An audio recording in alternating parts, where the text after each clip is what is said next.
Hello, everyone, and we're back with another episode of My Conversation Corner, where we talk about the things that go into the struggle that helps you succeed in life.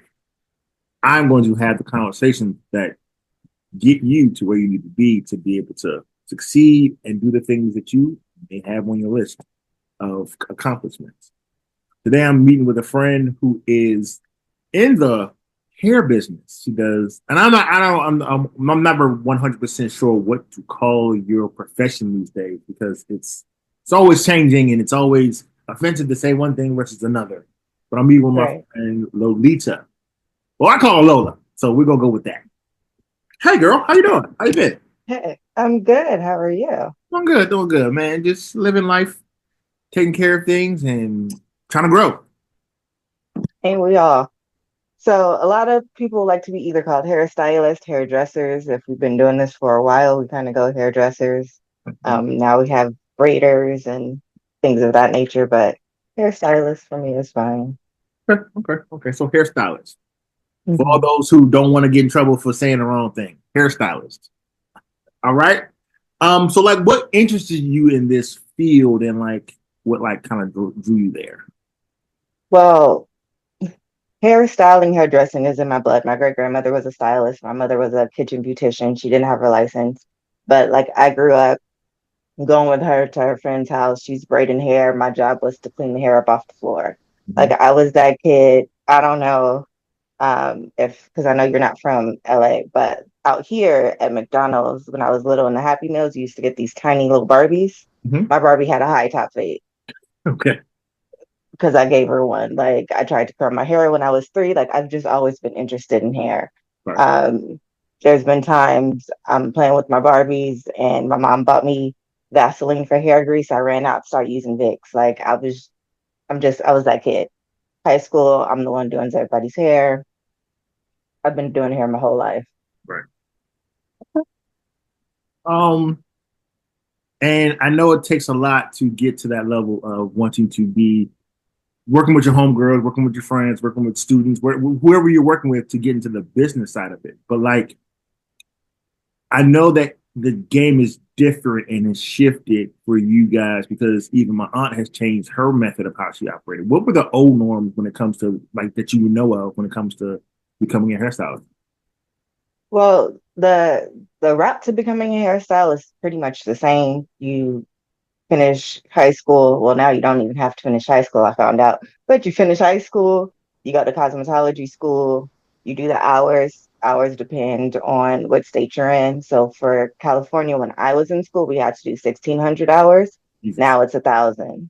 Okay. Uh, So so they've lowered it. Then you have to take the test. When I was in school, we did a written exam and a practical. mhm. So you had to actually go in with a doll head or a person, depending on when you took the test, and do the services, Right. like a mock of the services. Now it's just written, no practical. Weird. I don't know. Um, I'll make it easier for people to get in and do their thing. I'm assuming. I'm it's not difficult, but I like if I can't see you know the proper way to apply hair color, I don't know. Anyway, so the route to get there is the same. It's just kind of what it looks like after. Um, depending on how you want to work and run business, you can either go work at a chain salon. There's Supercuts, Dry Bar, things like that. You can go do booth rental. From what I know back in the day, a lot of people like there was no other option but booth rental. Mhm. Like you would either own a salon or you would go rent a booth from somebody. Right. Or like when I first started, I did house calls and I worked at a chain salon. Um, so now we have suites, which is kind of equivalent to booth rental, but in a suite, you can decorate how you want. You basically are running your own miniature size salon without having as much overhead. It's still quite a bit of overhead, Mhm. but it's the booth rental without the extra drama. Right. And you're in a booth rental now at in the LA area, correct? Yeah, I have a suite. Okay. And what's the name of this organization that like facilitates the suites? There's a lot of them right now. I'm at JC Salon Suites. I've been at Salon Republic. Mhm. I've worked with somebody in their suite at what's that place called? It's called Phoenix Salon Suites. So there's tons of different companies that open up suites. And since now suites are like the new booth rental, a Mhm. lot of owners are just opening suites instead of opening salons where people can rent booths. It's Okay. basically like being in real estate for the beauty industry. So you're saying like it's almost like you're a real estate agent or like a property owner, and you're just renting out the property that you are you in possession of. Would that Basically, be yeah. jack up the price on rent, booth rent, or this or suite rent? It depends on the area. But from my research, booth rent and suite rent are about what and what, depending on the area. Like for example, I'm paying almost $500 a week, but I'm in a prime location downtown. Right, right. And it also goes off your like for suites, it goes off the square footage of your suite, different things like that. Mhm. But for me, I would prefer to pay more so I can give my clients the experience that I want Mhm. versus being in somebody else's establishment where I get a booth, maybe a drawer and a cabinet to put some stuff. And then my clients have to deal with the whole salon drama of whatever is happening in the salon with other people. Mhm. Okay. And okay, so you told us about how you got to the level of getting out of high school and then going to school and doing, but I know there's a big jump from that to owning your own business. And Mm-hmm. I want you to, and be meticulous about this. I want you to tell people how you get from, okay, I have my cosmetology degree. Now I want to establish a business. Like, what are the steps that you took? Like the paperwork, the people you got to reach out to, the websites you got to like those little things, the Instagram, like if you can start from the beginning a little and give me like a rundown of those things that you did, because I know someone's doing these things and they're just doing them because that's what they know, but they don't know the business side of it. Mm-hmm. That's the part I struggled with was the business side of it. So like I said, coming straight out of school or even while I was in school, I was always doing house calls. Mhm. So for me, to me, that was like me running my own business, right? Under the table, of course, because I didn't do the LLC or do a corporation or anything like that. I had a DBA at the bank.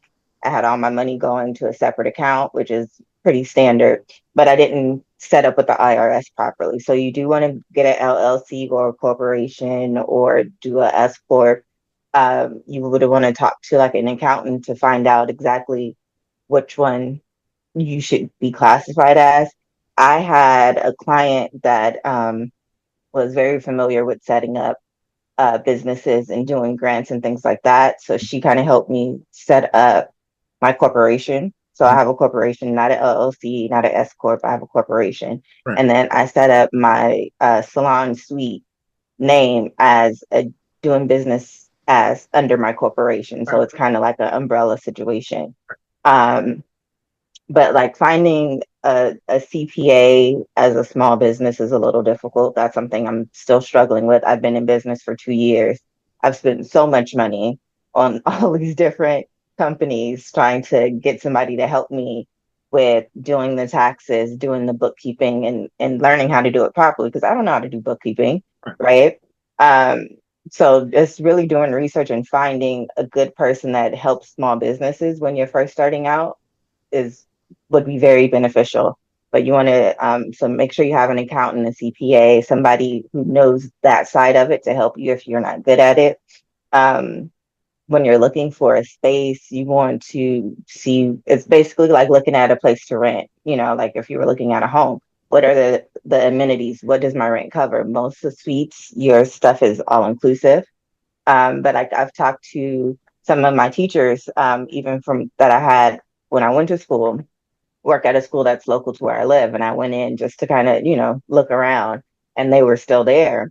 And I was telling her I was getting ready to open a suite. And she was like, oh, well, just open a business. Like it's gonna cost you like a brick and mortar. It's gonna kind of cost you the same amount. But for me, the comfortability of having a suite and still having other people around Mhm. is there. And it's like the way I do a one-on-one service, so I don't need that much space. Now, when I go to grow and hire more people, I can look into maybe doing a brick and mortar, a larger, just one off by itself Right. space. Um, but you want to like look into the amenities they offer. Are you looking for a window, no window?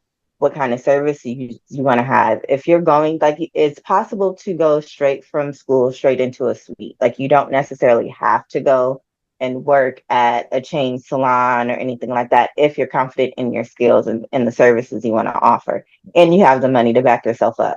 Right. Like, the way I was able to open the suite is I worked and my partner also worked. He made enough to cover our household expenses. So all the money I was making at my job, I was able to put into my business. Got it. And now my business is paying for itself. And I'm trying to get it to the point where now I can pay myself from the business. Got it. So it's that part is a stepping stone. But if you have the capital, you can go straight into starting your own business. You do want to figure out what your target market is. Who do you want to serve? It took me a long time to narrow down what services I want to offer, because I can do everything. I can do weaves, I can braid, I can do white people hair, I can do black people hair. Like, I do it all. Mm-hmm. But I can't market to everybody. Right. Like, that's not realistic. I cannot market because the stuff this person is looking for, this person is not. So I have to pick, who do I want to market to? What is my bread and butter? What's my zone of expertise? What do I want to specialize in? And so it's taken me years to really hone that down and figure that out. That's just because I'm hard headed. Right. Right. I've had I know that somebody. for a fact. I know that for a fact. Yep. We've had many conversations about that hard-headedness.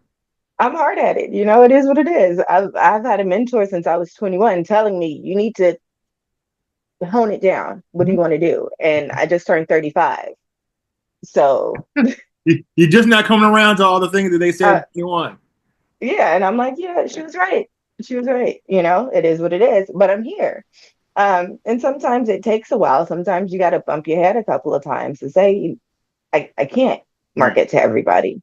And then moving into a space and me wanting the people to come to me, that changed the marketing a lot. Like, my customer, my client that liked me to come to their house is not going to want to come here. They still want me to come to their house. So I need to be able um, to tailor my experience towards the person that I want to come here. Like, why are you coming here versus me coming to your house? Right. What makes coming here special versus me going there?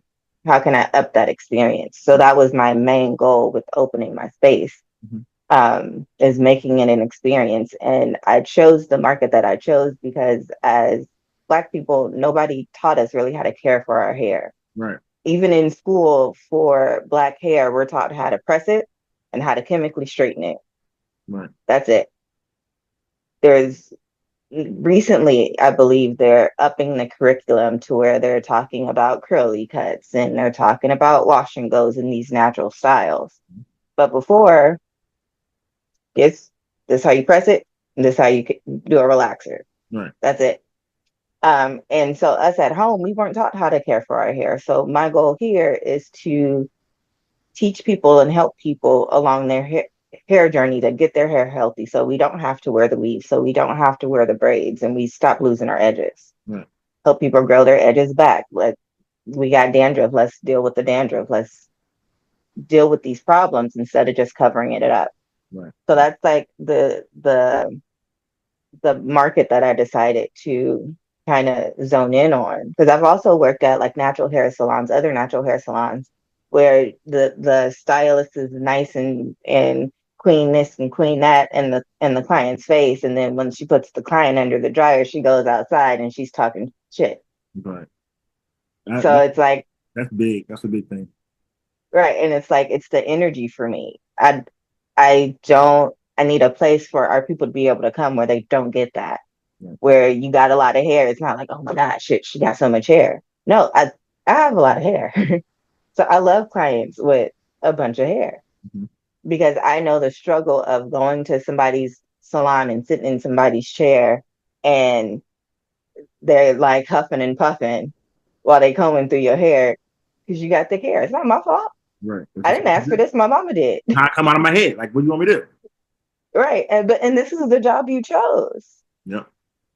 And it's So very voluntary because this is your business. This is your booth. You were deliberate in what you were trying to do with when doing this job. So why are you upset that you are right. dealing with certain Do things that are the challenge?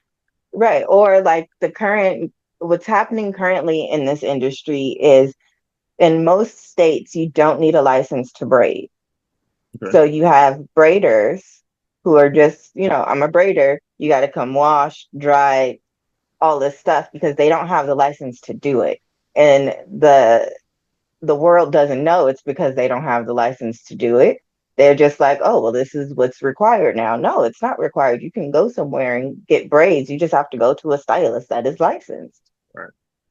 And that's actually interesting because I've been seeing a lot of these posts where people are getting upset that they gotta do all these things to prepare to come get braided. And it's like, well, why I gotta do all that if I'm paying this amount of money to get braided? It's like, yes, because I can only do one thing. I'm only allowed to do one thing. If I get in trouble for that thing, then I'm screwed other areas. I'm not able to make money because you didn't like how I washed your hair. I use the wrong chemical. Your head is in there, and now I'm being sued for something that I was like, well, I wasn't never qualified to do in the first place. In the first place, right? Okay. Yeah, I have clients because I no longer braid. My fingers are like, yeah, no, we're not doing that. So braiding is a service I don't Long hand offer. fingers. Yeah, they cramp up real quick. But I have clients that know I don't braid, but they come here, they have my healthy hair membership. And most of my healthy hair members either come once or twice a month. They come, I do their scalp treatments, deep condition treatments, wash, blow dry, get them prepped for the braider. Got it. So, but that's just kind of where our industry is. It's kind of like a divide of either go get your license or have all these rules and having people come prepped Right. for you to get the service.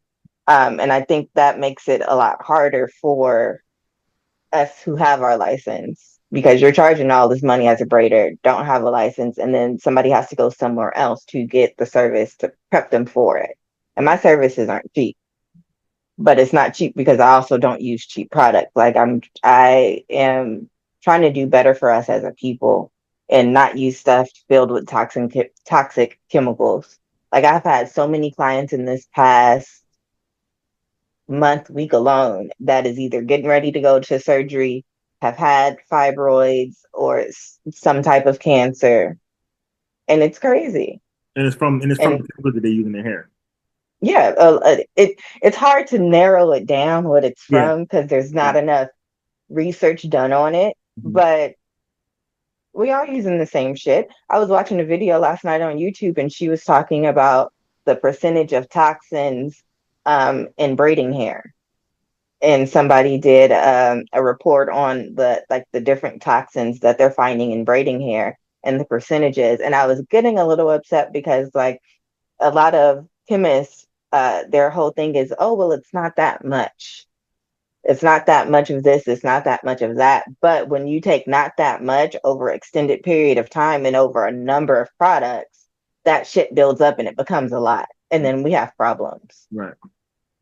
But like I've also noticed just in general, everything you buy is like Prop 65 could cause cancer. Mm. Like it's just all over. So they just trying to poison us just in general. Well, yeah. I mean, I guess it's a conspiracy moment. I guess they're just like the pharma. There was like big pharma is involved with it in some form of fact. It's like, okay, well, if we keep them sick, then they got to come to us for to make money off of the medicine that we give them to fix what's Right. wrong with them. And we're not going to give them the thing that fixes it. We're going to think to give them. It's going to be a band-aid for what is wrong with you.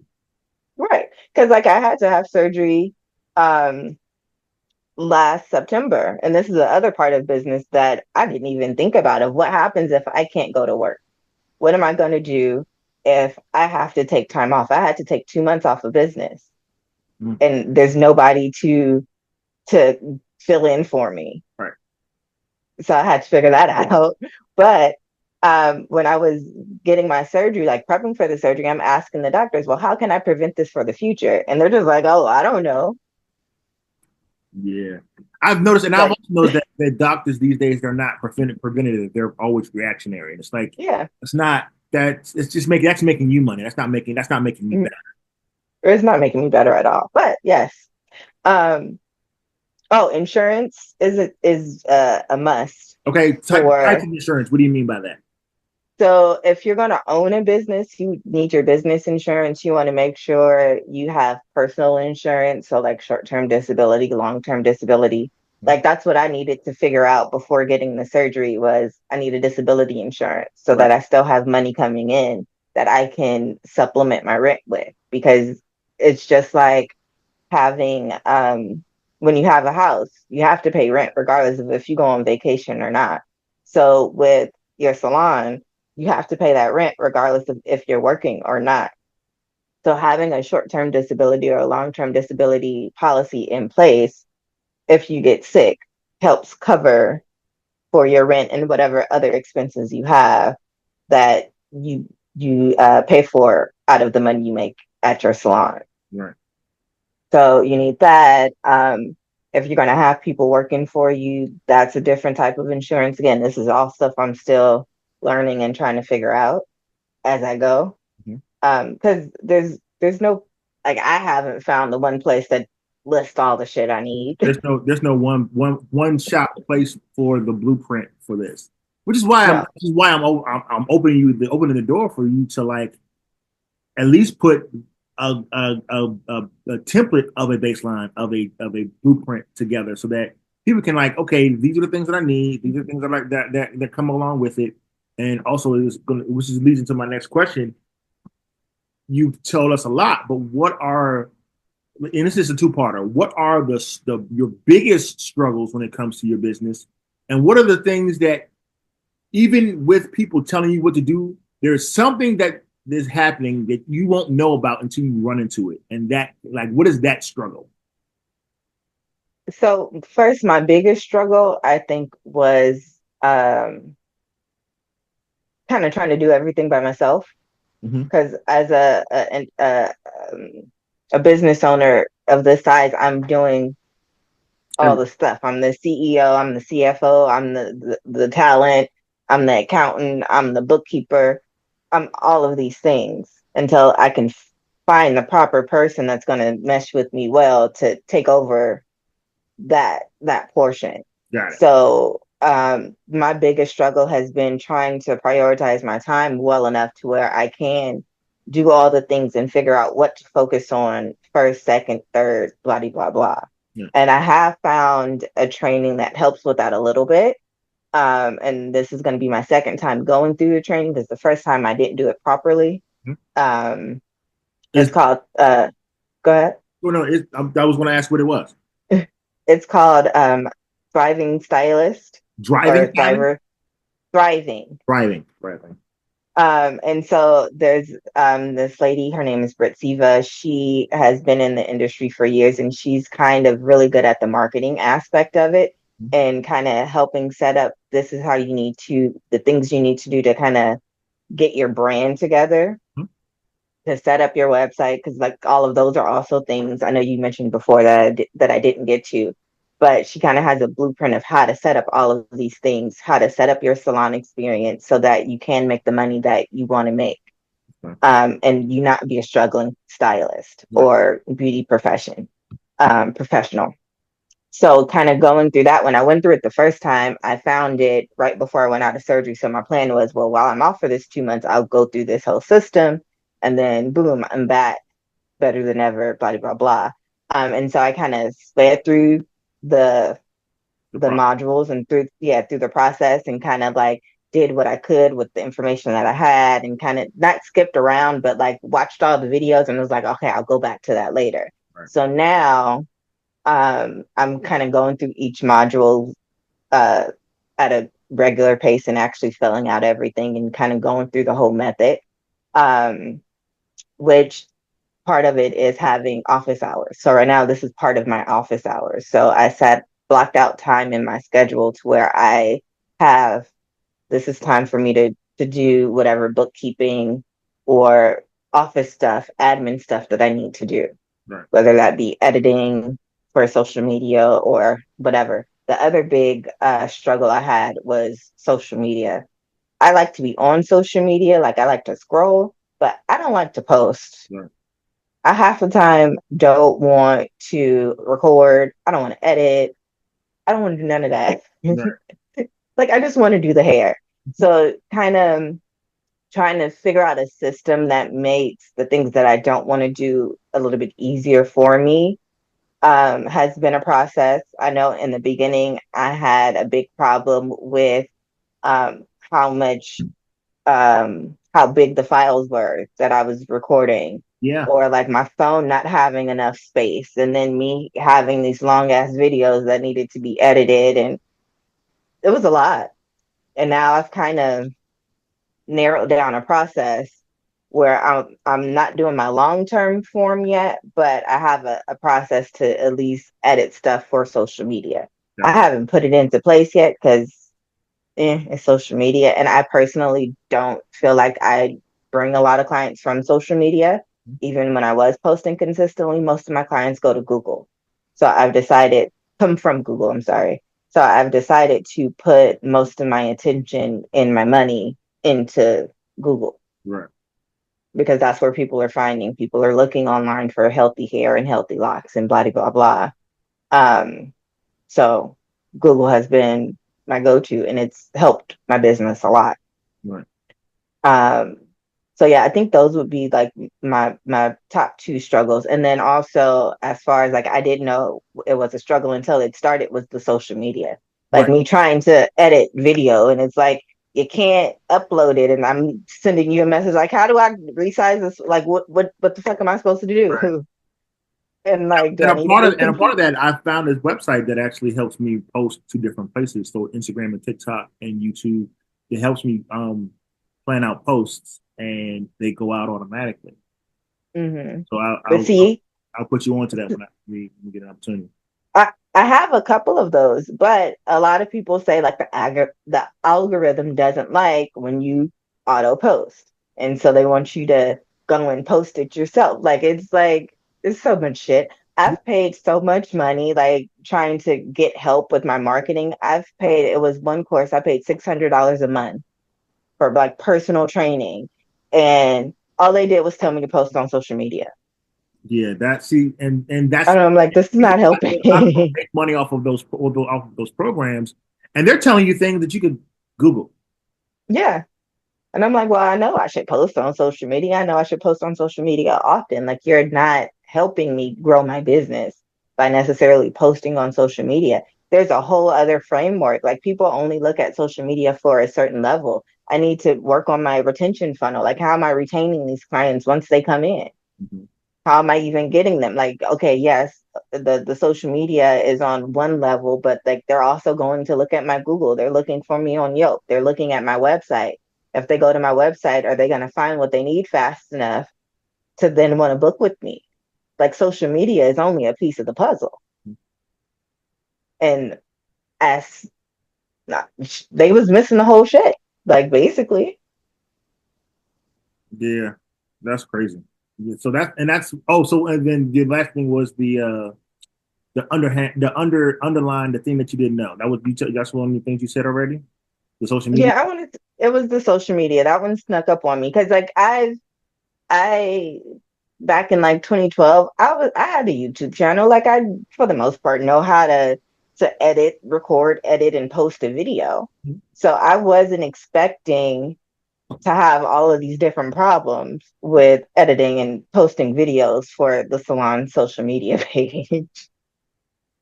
So okay, so another thing when it comes to the work that you've done so far, because I know you've had these opportunities where it's been really, really bad, and you got to figure these things out. But what have been the highlights of what you did?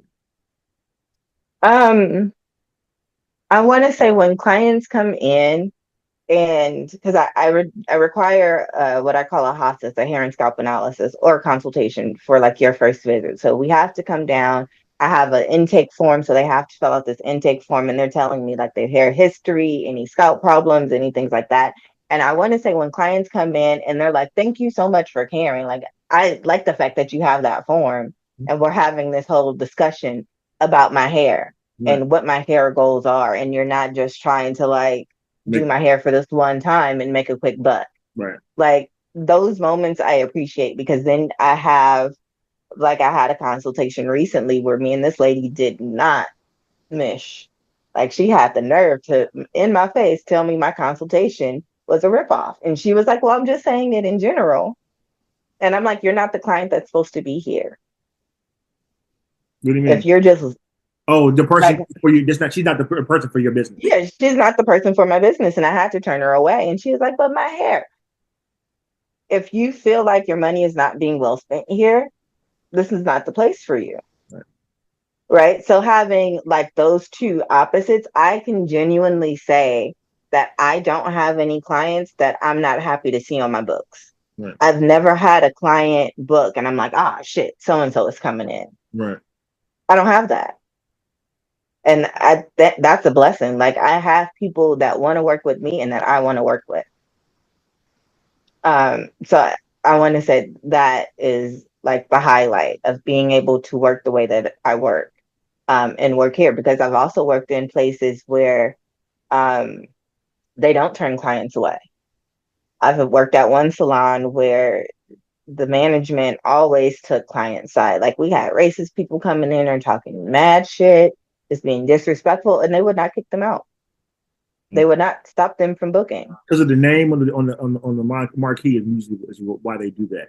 Like it's bigger than us, so that just go ahead and take the punishment. I got the same thing, and I was applying for a job, and granted, it wasn't a job that I really wanted to take, but it was like a parking attendant or something like that, and they were connected to like uh, one of those almost celebrity type gyms, or one of those upscale type gyms, and they were like, Mm-hmm. how is your temperament when it comes to dealing with people? Because these people come here and start saying and doing whatever they want to you because they feel as though they are entitled to service because of who they are or what they pay to be a part of the gym. And we've turned people away from parking here. They've got to find somewhere to park and walk over to the gym because they've talked to us crazy. And you can't, as the attendant, you can't say what you want to say. You have to be able to walk away from those conversations, those Right. and I'm okay with walking away from an incident, but there's only but so many ways you're gonna talk to me. Right. So I definitely understand that. That's one of the bigger things that I've seen when it comes to just like person to person customer service. Mm-hmm. And it's hard to navigate that sometimes because you do have a little bit, like everyone has a little bit of that pride in them. Like, okay, I understand you have an issue. I understand it, but there's not going to be a situation where you come in here and think you're going to talk to me any type of way. Because I deserve respect just as much as you do, and you're not going to not give me respect while begging for respect in return. That's not how that works. That's not how this works. And Works. because it's my business, like the buck stops here. Right. Yeah. So like I'm the manager, I'm the CEO, and you can come or go.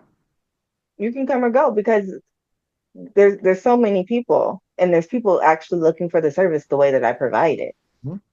And you're just not one of those people, and that's okay.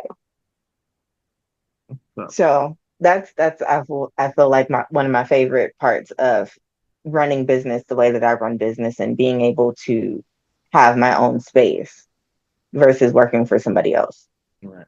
Now we're coming to the end. Now I would like to know when it comes to, and I want you to tell the people when it comes to getting started, give these people who are really interested in getting to their thing the best advice you can think of for like a beginner at any stage of the game. My best advice is to go to school, pay attention, like go get your license. Like a lot of us as Black people, we know how to do hair already, right? I have some in-laws that braid their ass off, and I can't have them come work with me because they don't have their license. Wow. Just get your license. It's only 1,000 hours now. Yeah, it's easy. Like that's it. I'm pretty sure that's less hours than you could to be a policeman. I mean, to be honest with you, I mean a little bit few hours, more hours than a policeman. I think because I think policeman hours like 500 hours, something crazy, something low. Yeah, and I think also now they just have the hairstylist license because cosmetology is hair, skin, and nails. Mhm. So I can do all of it. I just I didn't want to. I was upset when I was in school. I'm like, why do I gotta learn how to do facials and waxing? I don't want to do that. I just want to do hair. Right. And I've used my whole license over the years, but nails. Right. Like I've worked at a place doing waxing. I've worked at a place doing facials, everything but nails. I hate feet. I'm not touching nobody's feet. I can't. I'm Hey, sorry. I was just about to hit you up for a pedicure. I need my feet. Mm-mm. My girl down the my homegirl down the way in 16, Elena, she got you. I guess I gotta go somewhere else. It is what it is. But Because yeah, no.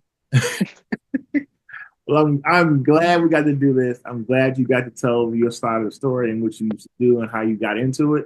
Where can people find you? I am on all social medias at Serenity Locks and Curls. Our website is serenitylocksandcurls.com, and we're downtown. Downtown LA. All right, Yeah. all right, all right. Do you want to give the address to that, or do you want? Because I think the people can at least tell them the shop name because they can find the shop actual shop place the Yeah. entity that your shop is in. It's the shop is called Serenity Locks and Curls. The building we're in is JC Salon Suites.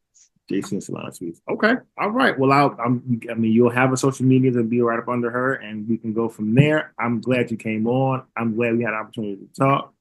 And this is another episode of my conversation corner with Lita. Lita, right? It's Lita, right? Because I always say it wrong. Yeah. I've been calling you Lola since the beginning. I know, it's fine. Yeah, Lola is totally fine. All right. That's my preference. I'm glad we got to do this, and we will definitely do it again. And we'll have another conversation about some maybe some goofy stuff next time we're on. Yeah, always. All right. Well, I'm glad you guys had an opportunity to see this episode of my conversation corner. Please like, subscribe, and share it with your friends. Do what you got to do and let people know. You can find me on all social medias at My Conversation Corner, YouTube, Instagram, and Twitter. And we will see you next time. Take care.